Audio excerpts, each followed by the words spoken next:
how to improve your sleep and recovery. So today's video is going to be all about diving into sleep and recovery and some of the tools that I have learned throughout the years to increase my sleep and recovery. So let's dive into it. And the first thing that I want to emphasize is that we can basically program ourselves to fall asleep, and that is very powerful. And we can also program ourselves to not fall asleep, and I've experienced both sides of that coin, and I much prefer when I program myself to be able to fall asleep. And I'll begin to sharing some years of my teenage years where I did literally everything wrong when it comes to programming ourselves to be able to fall asleep. So when I was in my teens, I played a lot of video games, and literally 12 hours per day. It was almost half my life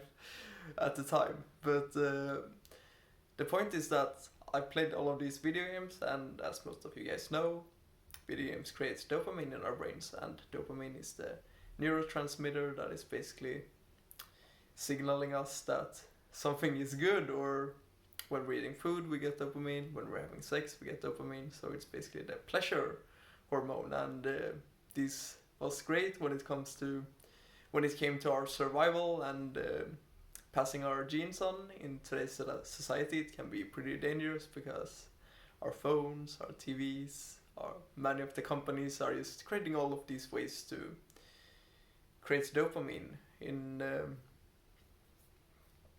our brains, so that we get hooked on their products or services, whatever it might be. And this is a huge problem when it comes to falling asleep, because when we're falling asleep we want to promote GABA, and GABA is quite the opposite of dopamine. So GABA is basically the part in our brains that is basically telling our body and our central nervous system to slow down, unwind and relax, and that is what we want to promote when it comes to falling asleep. And I will be getting into that later, but back to my teenage years where I was playing video games throughout the entire day. So what I did throughout the entire day was that I was playing video games, I was creating a dopamine response, I was slightly angry because the video game that I was playing, most people, it's basically a 5-player versus 5-player game, and if someone does something bad, you blame them and get mad at them.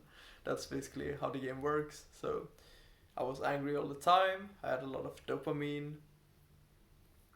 in my brain, and when it came time to actually fall asleep, what I would do was that I would pull out my phone or iPad and I would watch Twitch TV, which is basically a streaming website where I watch other people play. So that was a tool that I utilized to learn from players that were better than me, so I could apply some of their methods to my own game. But what that did was basically that I was looking at a screen and I produced dopamine, which is a terrible idea, and my sleep quality was terrible, and that was literally how I fell asleep. So what I did wrong was that I was sleeping with a device. I didn't have any type of routine or habit that allowed me to wind down, and like I said, I was promoting this dopamine response. So what I'm doing these days is vastly different. So what happens when it turns 8 o'clock? 8 o'clock is basically that I have alarm going off on my phone. So it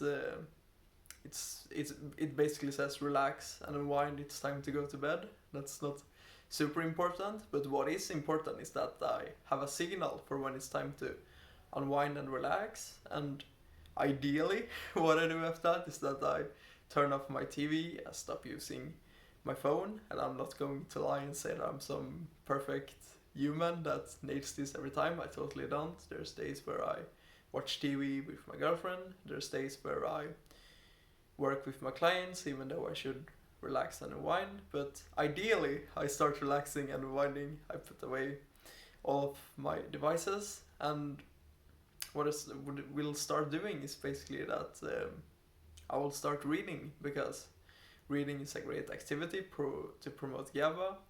If you're a person that gets fired up from reading self-help, you probably don't want to read self-help, and you probably want to read non-fiction or something like that, but I don't really get fired up reading those things, so that is usually what I would like to read. So I usually do that for about 45 minutes to an hour. Then it comes to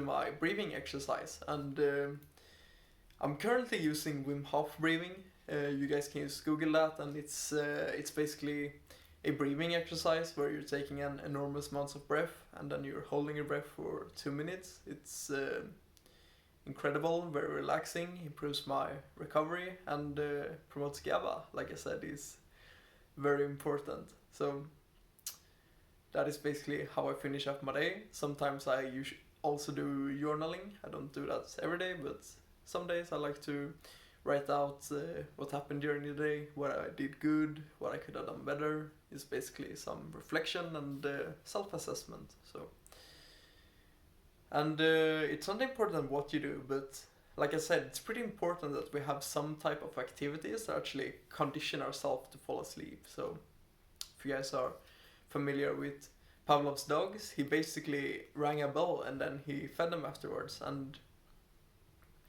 after a couple of times, once he did this, when he started ringing the bell, the dogs would start create saliva in their mouth because they associated the bell with their being fed food. So even if he kept ringing the bell but he didn't provide them food anymore, they still started creating saliva. So that is one of the powerful ways that we can basically program ourselves. So we want to program ourselves to be able to fall asleep. So that is why I'm a huge fan of evening routines and having a type of trigger to actually know when it's time to start that evening routine. So another thing that I actually forgot to touch on is that I like to put on these bad boys, and these are blue light blocking glasses, and when the sun rises in the day, that's basically